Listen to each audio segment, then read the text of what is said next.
बिस्मिल्लाहिर्रहमानिर्रहीम अस्सलामुअलैकुम and welcome to फिजियोपेयर। आज का हमारा टॉपिक है कि पाँव अगर मुड़ जाए तो फ़ौरी तौर पर क्या करना चाहिए और पाँव की शदीद दर्द और सूजन को कैसे कम किया जाए।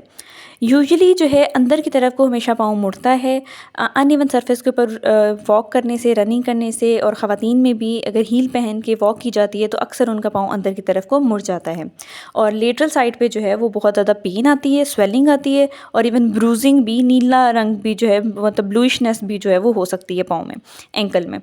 इस तरह की प्रेजेंटेशन होगी, पाँव जो है उसका टखना जो है, एंकल जो है वो सूजा होगा। अब इसको पेन शदीद है, इसको कम कैसे किया जाए, तो सबसे पहले आपने आइसिंग करनी है। एक तो वेट नहीं डालना, चलना फिरना नहीं है, पाँव को रेस्ट देनी है और उसके बाद आपने आइसिंग करनी है। आइसिंग करने के लिए आप बकेट में कोल्ड वाटर ले सकते हैं, आइस डाल के, आइसी कोल्ड वाटर वो लें और उसके अंदर अपना पाँव डिप करके रखें। 1 मिनट के लिए डिप करें, फिर उसके बाद निकालें, थोड़ी देर के लिए 30 सेकंड्स के लिए बाहर रखें, फिर डिप करें। तकरीबन 5 से 10 मिनट आप ऐसे करें और उसके बाद आप जो है आप सिंपल कपड़े के अंदर आइस लिपेट के, तो आप वो वाली आइस भी अपने फुट के ऊपर, एंकल के ऊपर, जहाँ पे आप देख रहे हैं कि स्वेलिंग है, वाजिया है और पेन है, वहाँ पे आप आइसिंग करेंगे। और ये प्रोसीजर जो है आप रिपीट कर सकते हैं हर 2 घंटे के बाद। तकरीबन हर 2 से 3 घंटे के बाद आप ने आइसिंग करनी है अपने पाँव को और रेस्ट देना है। वॉक इस दौरान नहीं करनी, तभी आपकी पेन रिड्यूस होगी।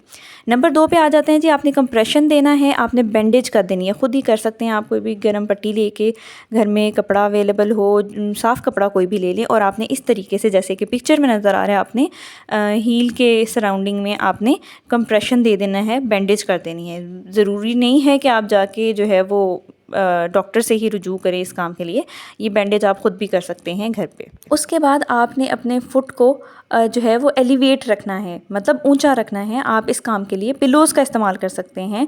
जब भी आप बैठें या लेटें तो आप अपने फुट को, जो जिस फुट में आपके स्प्रेन हुआ है, मोच आई हुई है, उस फुट को आपने इस तरीके से पिलोज़ के ऊपर रखना है, ऊंचाई पे रखना है। इससे ब्लड सर्कुलेशन इंप्रूव होगी, स्वेलिंग कम होगी। ये थी राइस थेरेपी, राइस प्रोटोकॉल इसको कहते हैं, जो कि मैंने आपको अभी बताया, जिसमें सबसे पहले रेस्ट आ जाता है कि आपने, अगर आपको मोच आ गई है, पाँव मुड़ गया है, तो आपने रेस्ट करना है। रेस्ट का मतलब ये नहीं कि आपने सोना ज़्यादा है, इसका मतलब ये कि आपने फुट के ऊपर वेट नहीं डालना, वॉकिंग कम से कम करनी है, नहीं डालना वेट। नंबर 2 पे आइसिंग, जैसा मैंने आपको बताया कि आपने आइसिंग करनी है। फ़ौरी तौर पे ये भी देखा गया है कि लोग जो है वो हीट कर देते हैं, इससे पेन ज़्यादा होती है, एग्रेवेट करती है। तो आपने ये काम नहीं करना, हीट नहीं देनी, बल्कि फ़ौरी तौर पे आपने उसको आइसिंग करनी है फुट को, ताकि आपका फुट की स्वेलिंग भी कम होगी इससे और आपकी पेन भी फुट की कम होगी। तो रेस्ट हो गया, आइस हो गई, एहतियात करनी है आपने, उसके बाद आपने कंप्रेशन करना है और एलिवेट रखना है। तो इस सब से आपको बहुत ज़्यादा फ़र्क पड़ेगा इंशाअल्लाह। आई होप कि आज की वीडियो आपको पसंद आई होगी। If that is so then do like it and subscribe my channel. Thank you so much. अल्लाह हाफिज़।